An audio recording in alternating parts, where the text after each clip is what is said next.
Hi there and welcome back to Amplify, the digital marketing entrepreneur podcast. I'm Bob Gentle and every week I'm joined by creators, consultants and practitioners who share what makes their business work. Whether you run your own business or you're just thinking of stepping out on your own for the first time, you're in the right place. If you're new to the podcast, then welcome along. Just take a second right now to subscribe in your podcast player so you don't miss new weekly episodes and you can dig into some older ones when you finish this one. This week, my guest is Paul Ince, aka BizPaul. Paul runs a digital agency called me.e, and yeah, they're pretty good, but that's not what makes Paul stand out. Paul and his agency decided to market their business a little differently, hosting a marketing conference which put them at the center of a network which now drives virtually all their new business and growth. So, welcome along and let's meet BizPaul. BizPaul, aka Paul Ince, welcome to the podcast. Thanks so much for making some time for me. My pleasure. Thanks for having me, Bob. Paul, why don't you start by just telling us a little bit, for those who don't know you, and there probably aren't very many now, a little bit about who you are, what you do, and the kind of work you do. Sure. That's very flattering, by the way. I never quite think that anyone knows who I am, and then when someone shouts my name in the street, that was really odd. It's only happened the once, mind. So I'm BizPaul. I am, I guess, a marketing professional. I'm based in Loughborough, actually, in the UK, which is a reasonably large market town, full of students, full of sporting people, if anyone knows Loughborough. That's in Nottingham, isn't it? It's close to Nottingham. It's just south of Nottingham. It's actually in between the three cities, the three big cities in the East Midlands, Derby, Nottingham and Leicester. So for the Americans listening, just think Robin Hood and you're in the right place. Totally think Robin Hood. If you see the word Loughborough anywhere, it's very rare that anyone can actually pronounce it because it's got the same letters twice, but in the same order, but with two different pronunciations. So it's quite a tricky one. Sorry, I deviated. No, my pleasure. To be honest, I've forgotten where I got up to. So we're based in the East Midlands. There's, I guess, three main things that I do.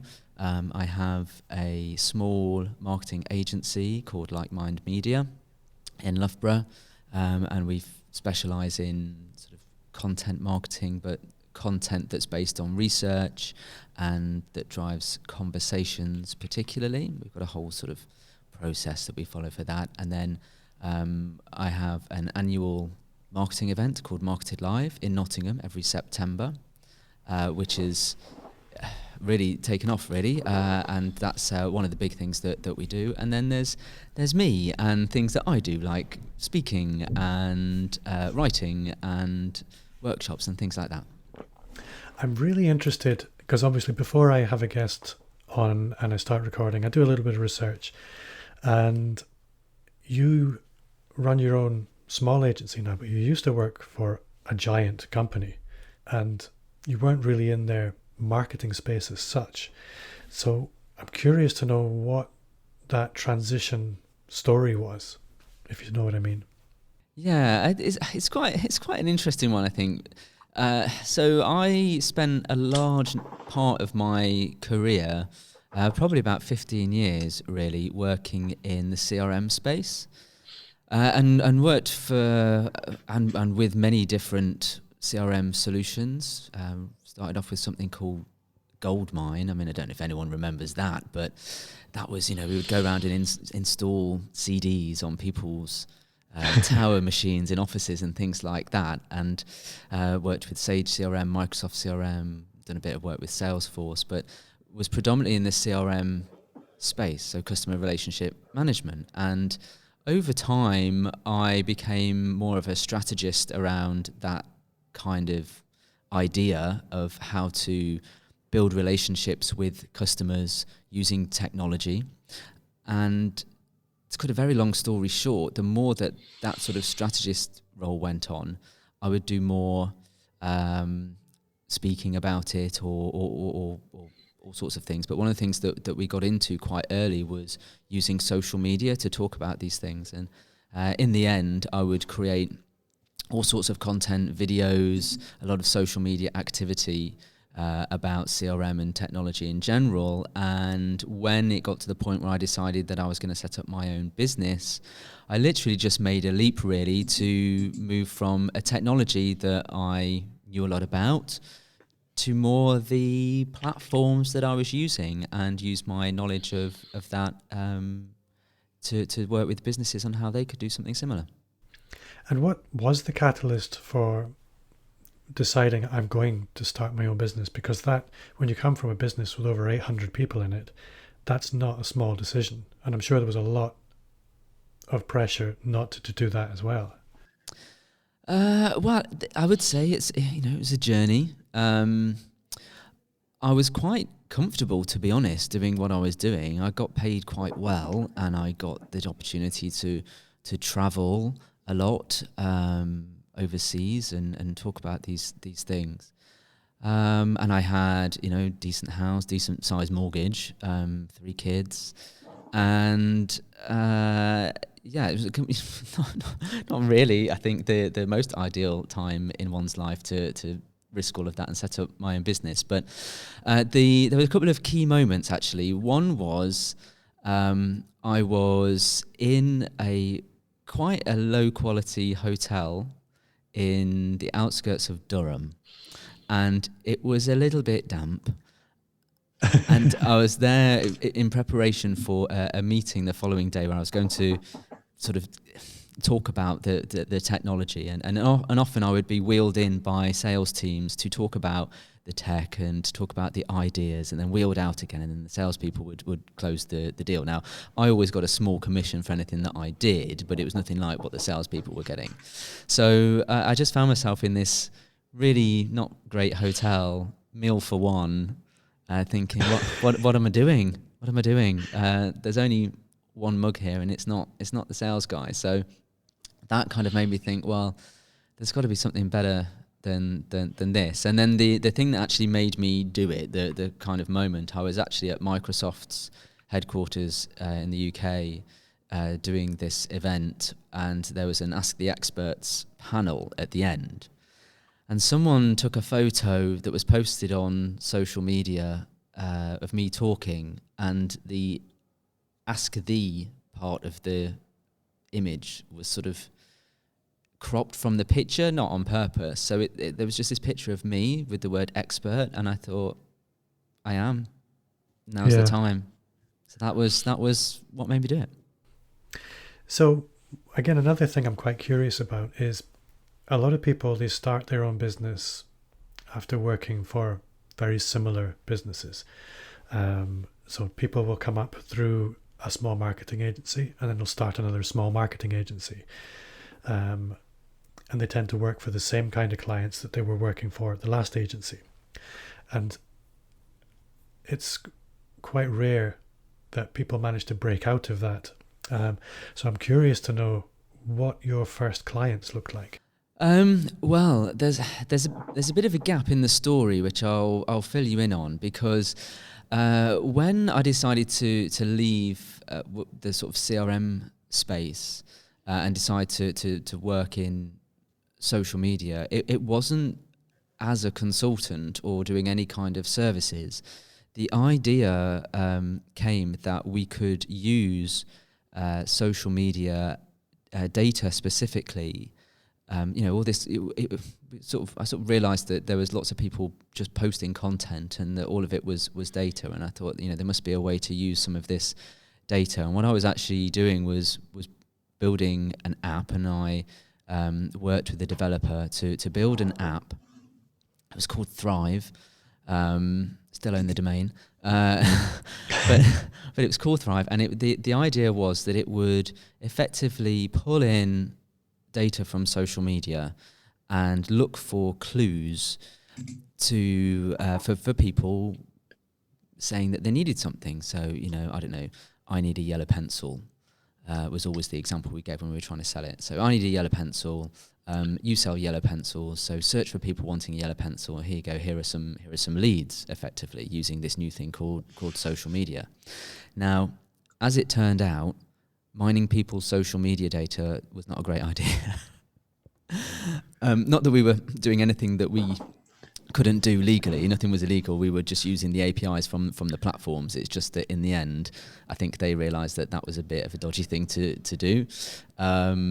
So that app just didn't go anywhere really, and to get revenue to eat, we needed to pivot and adapt. And the one thing that I knew that I was good at was getting in front of people, because I'd been doing it for so long and talking to people about all of this kind of stuff. So to fill the gap, I went out and did consultancy on how to use social media, how to use it more effectively, how to look for clues, just using Twitter advanced search and all the rest of it. And I soon realised that I was making more money doing that than building this app, and that was a little bit of a waste of time. So ditched the developer and became a consultant, really. And who were the first clients as a consultant? Not naming names, but what would a typical client look like? They were very small, actually. So they were very small, but actually the clients that we were talking to for this app were really quite big, and it became obvious that they needed help. So there was some opportunity to work with some really well-known charities in particular, but other brands that if I name them you would recognise. But other than that, it was really small. So I would go networking. And just talk to people there, and people needed a little bit of help, and they tended to be small businesses, maybe solopreneurs, or maybe like a local accountancy firm or something like that, maybe 20 people. And I would just talk to them and offer them some consultancy, reasonably low prices in terms of day rates and things like that, just to get somewhere. So fast forward to 2019, what has changed in terms of the clients that you work with? Are you still doing much the same thing for much the same people, or have you really sort of focused in on one particular thing for one particular kind of client? I have never found the niche. You know how some people, niche into a particular market, and they say, I do marketing for fish and chip shops or whatever it is. Yeah. I've never really found that particular niche, and I think that's partly because one of the things that I like doing, and I know that I'm good at, is going into a business and saying, okay, well, this is how it could work for you. Again, that ties back to what I was doing when I was in the corporate world. They're all very different, and this is how it could work for you. So I've always got on well with that. I think the difference in terms of clients that we work with today, now that we're 5 people in the agency, is that the clients tend to be larger in terms of their turnover and their brand recognition. Not all of them. We've still kept a lot of our small clients, but then some of our small clients have fallen by the wayside, either by our choice, some by their choice, some by nobody's choice, because they've gone bust or something like that. But yes, I would say over time we have moved to clients that are larger, and the scope of what we do is larger as well. I think what I'd like to talk about now is, obviously I know about BizPaul because you're pretty high profile online, and you also run your own conference.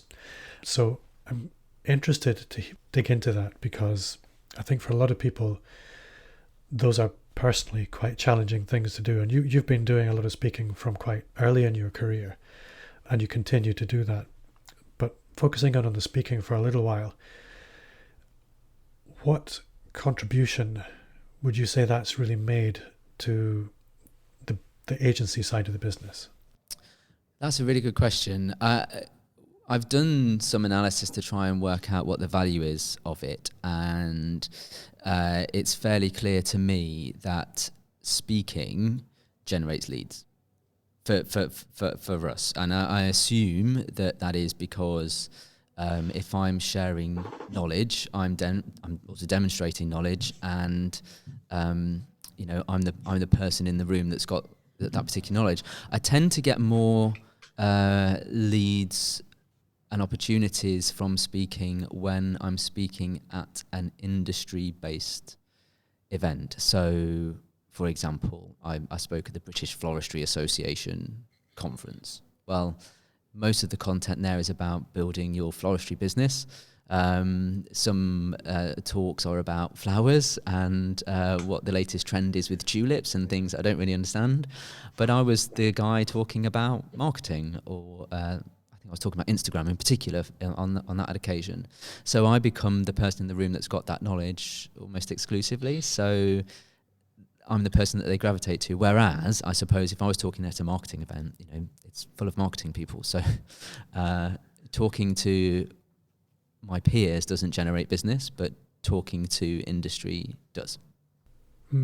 I think when I think of speaking, I always think in terms of sort of marketing insider events, so things like your event or Atomic or Upreneur and things like that. I tend not to think about other events because my challenge with, and I think the challenge of a lot of people in the industry, is what do they have to say that's new? And there isn't very much that's new to say about digital marketing. There's odd techniques and tactics, but actually going out to other industry events, that puts a very different complexion on things. And I say it's really clever, but it frankly slapped my face. It's really obvious as well. Well, I think the difference really is actually some of the content. So I am a learner. I've always learned stuff. I like learning. I seek it out. I do a lot of reading, and I get bored quite quickly of hearing the same thing. So I'm not really that interested in going somewhere where someone's going to tell me how to use Twitter more effectively, because without sounding like a complete douche, I think I know how to do that. Whereas learning how a particular industry works gives me quite a lot of ideas. So I think the other thing about talking at an industry event is that it's almost easier to give examples to those type of events, because take the floristry example.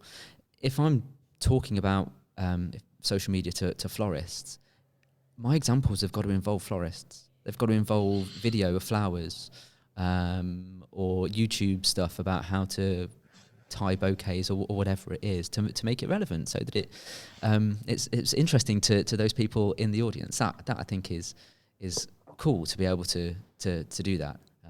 I think there's a lot of marketing events and aimed at marketers, and one of the things that we try and do at Marketed Live is really try and up the level of the content so that it's not the same. Yeah. I think one thing I also see you doing really well is things like Instagram stories, things like that.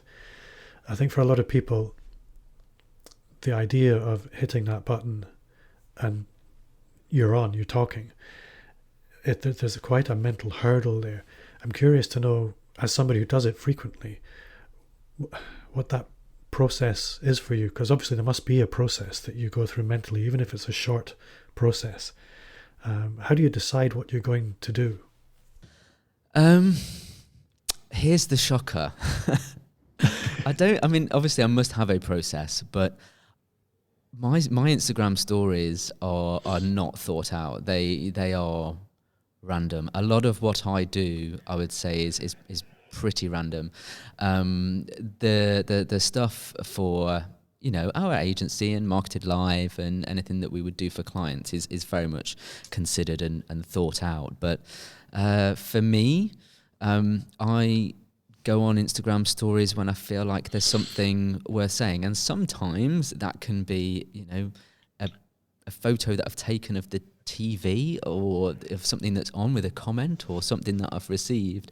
But sometimes I might have something to say, and I might sort of tell people what that is, what's on my mind. I think what I try and do throughout is to be fairly casual about stuff and not to get too serious, to use the features that are part of stories like filters and writing and the ability to add sarcastic comments and stuff like that, and just try and have fun. I think I got distracted a little bit with that question because it popped into my head, and sometimes I have no filter. The question I should have asked at this point is very similar. you do a lot of public speaking, and I think a lot of people aspire to do public speaking for many of the reasons you explained. It's a very good way of building a personal brand. It's a very good way of generating leads if it's done properly. What sort of process have you developed for pulling a talk together? Because it's not something you can do without a bit of thought. Sure, that is a good question. So my process has definitely evolved as since I've become more professional at it. I think if you get paid to do something like that, definitely puts pressure on to make sure that it's spot on, because you're effectively delivering something. So that generally focuses the mind. But my process starts off with really trying to understand what it is that the audience wants. So if it's an industry gig, then what is the industry? What are they talking about? What are the issues relating to them? So I guess the first thing is research, so that I'm going to hit the market. I could go and talk to the British Floristry Association about chatbots, right? It's not relevant to them. No one's anywhere near there yet. So that would be a mistake. So I look at the audience. Then I have a notebook and I literally sketch out some ideas and choose a topic and a provisional title. And then after that, what I do is I get pieces of paper. I mean, you could do it on Post-it notes, but I get sort of A6 pieces of paper and I draw. So I draw effectively pictures that represent what I'm thinking about. Now, these pictures could then be slides potentially, but at this stage, they're just pictures. And then I put some notes on the back, and then I look at those and I go, right, is that any good? What do we need to change? And then over time, I pull out pictures, I make some more notes, and then I try and tell a story. I try and do that in 3 parts, so the whole 3-act structure thing. So beginning, middle, end. Try and create some light and shade in that story. Make sure that I've got things that they need to do, because as inspiring as the talk may be, I think people want something to do. So I make sure there's in that, and then that's when I put slides together, and then I just rehearse, and I rehearse until I know it. Do you know what? I don't rehearse with the slides. I rehearse with the pieces of paper. Yeah. And how long does that process normally take you from start to finish? It probably varies. Yeah, it does vary. It varies depending. This probably sounds terrible, but it depends on how important I think it is. So Marketed Live is, it's my conference. I'm on stage all day introducing and hosting, so people see a lot of me, and I do the first session. So that is probably the talk that I put a lot of effort into.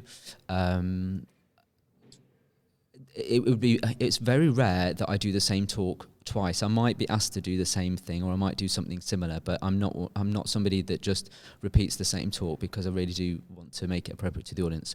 So I'm always adapting. So I do practice for each talk. I would probably start writing something about 2 months out from when I need to deliver it.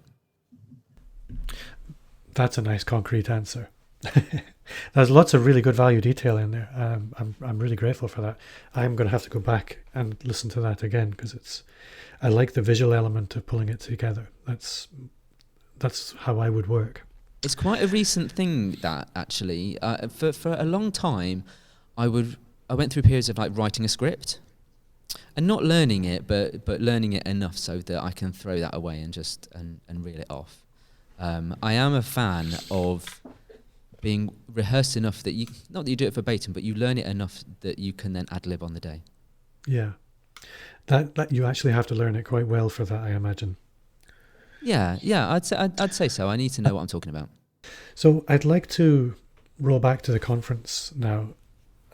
The Marketed Live conference, I heard really good things about this year. I didn't go because obviously I'm always late to the party, finding out about anything. Tell me a little bit about who comes to the conference. Do you have a conference avatar, if you like? We do. I mean, I'd love to say anybody, and anybody should come. But yes, we do. I think we focused it now on people. Well, it's people who work in or have a really big interest in marketing, because that is what it is about. It's about marketing, and it's not about business development. It's not about how you can manage your workload. So it's not something like, say, Upreneur or Atomicon, where there's lots of different topics to help the businesses that are there. It is a marketing event, and all of the topics relate to marketing and marketing activity. The type of people that we get then are people who work in-house in a marketing department, work for a business. We get people who own businesses that do their own marketing. We get freelancers who are consultants in marketing, and we get people from agencies as well. And how many people were there this year? Well, it's a reasonably small conference. It's I think we had like 160 odd people there. I mean, we sold out this year. It's basically in a big concrete box at the Nottingham Contemporary Art Gallery. It's their performance space, which looks really cool, and we get to project like floor to ceiling as well, which is nice. Yeah, that's very cool. I think I actually prefer a smaller conference. There's much more opportunity to meet people in a smaller conference, and I think people are slightly less stressed. I agree, actually. I mean, I think the one thing that we've learned, because this was our third year this year, we didn't set out to build a community. We just wanted to put an event on. But what we found is that we've got a community, and we've got that because I think we're consistent with what we put on. I think the quality is high, and we have it cabaret style. We could fit more people in if we did it theatre style, but actually the round table element has become important to us because people get to know each other, make new friends on their table. We really want to kind of push that a little bit more. We're thinking of things that we can do in the interim. I'm really keen for people to write for us. I'd really, if anyone is listening and they want to write for Marketed Live, please send me an article and we will put it up on there and distribute it, because it's as well as the event, the website can become a great hub of knowledge and people sharing their stories and sharing what they do. And that's great as a marketer, because no one knows it all. No, absolutely not. And I think that's the one thing with this industry is, if you think you know it all, you're probably the stupidest person in the room, because the industry changes every single day. There's always new things to learn. And that's one of the things that has almost certainly driven your success is, as you mentioned, you're always learning, constantly being a student. Without that, you're inevitably going to fall behind. 100%. And without getting on a bit of a rant, but it picks up on something that you said earlier about the difference between, like, say, small agencies and medium and larger agencies, that we've found when we've tried to look at who comes to the conference and who gets the most out of it. I think people who are freelancers and working in a business for marketing get loads and loads out of it. But what we found with agencies is that we really tried to push it to agencies, and there are a lot of the big agencies who simply said, we don't need it. We don't need to learn anything else because we know it all, basically. And they don't. I think that's the difference between a large agency and a small or micro agency. Is the large agencies, their job is to get paid and deliver enough value to get paid, whereas the micro agency has to be delivering more value. And the only way you can do that is having fresher knowledge and better execution, because otherwise people will just use the big agencies. Absolutely. And I think what I found with small agencies as well, and this has been borne out by Marketed Live too, that smaller agencies and freelancers of this world, they are much more into collaboration, much more willing to share or say, look, actually, this is my area of expertise. You've got this. How can we work together? How can we work with some clients? I've got this client and we're not great on PPCs, but you are. So how can we work together to really help this client improve their business? And that's what I love. Now, there's one area I would like to ask you about, which you have particular experience with, that those people who are looking to build a small agency will have to contend with at some point, and that's other people, teams. As Dave Ramsey's quite famous for saying, there's two kinds of team. There's staff who arrive late, they steal from you while you're there, and then they go home early. And then there's a team where everybody's pulling together, everybody's genuinely aligned and working towards a clear goal together.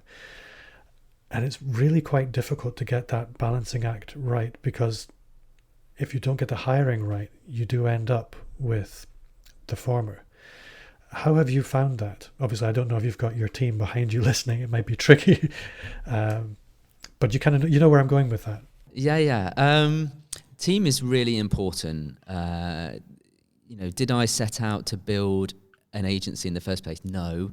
Did I set out to build a team of people? No. Have I got one? Yes. Are they amazing? Yes. Why? Because I don't necessarily look to begin with at skills. Skills you can train. Attitude is more difficult. So when I'm looking for who needs to become part of the team, the thing that I look for more than anything is attitude.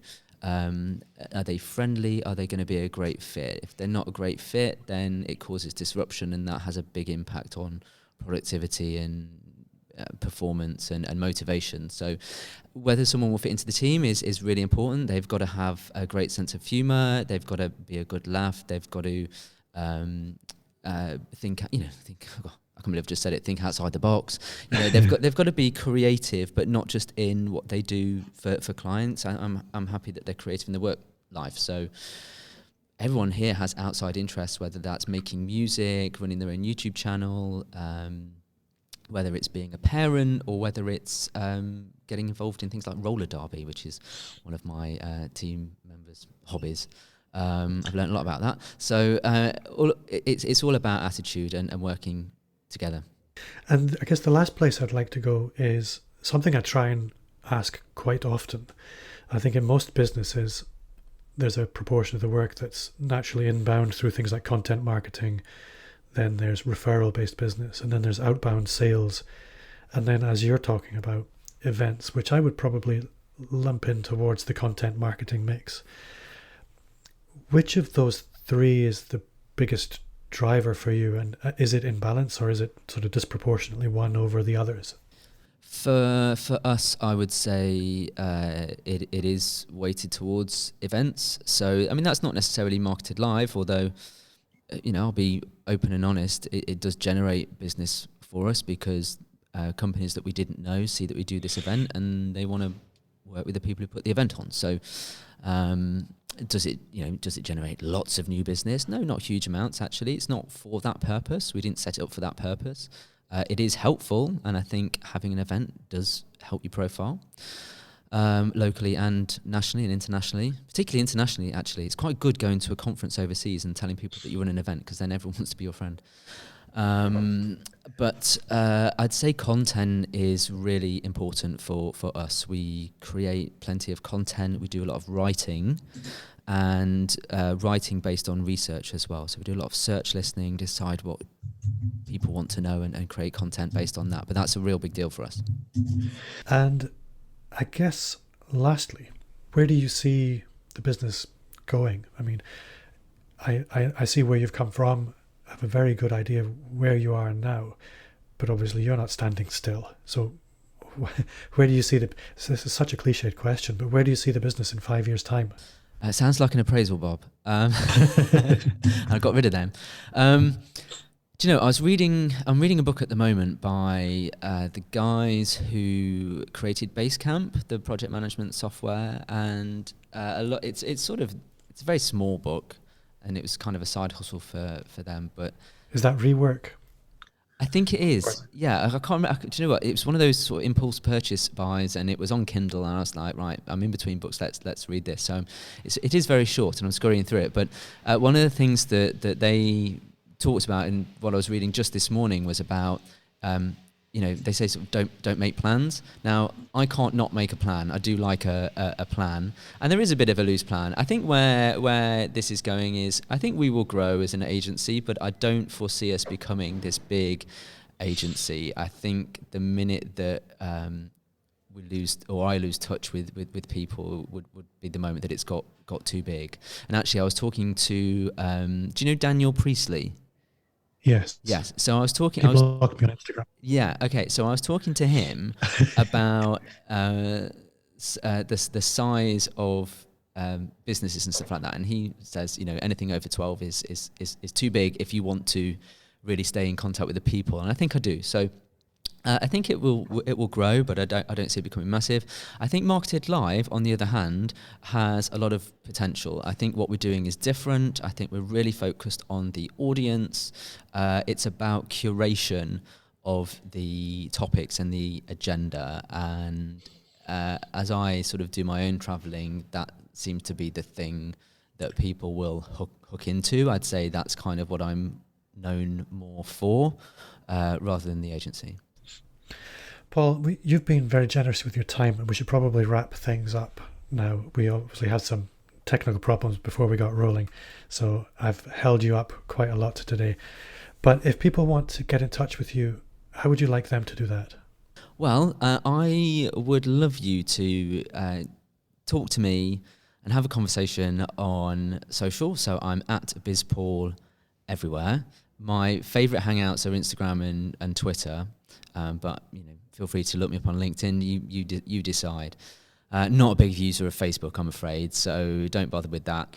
But yeah, contact me through that, and let's have a chat. If you want to check out the event, it's marketed.live, and our agency is likemind.media, and you can see everything that we do. But particularly, have a look at the event and see what we've got coming up, and it would be lovely to meet you in person.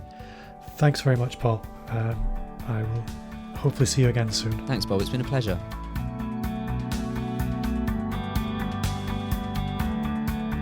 So if you thought the only way to find new clients was networking or content marketing or referrals, then think again.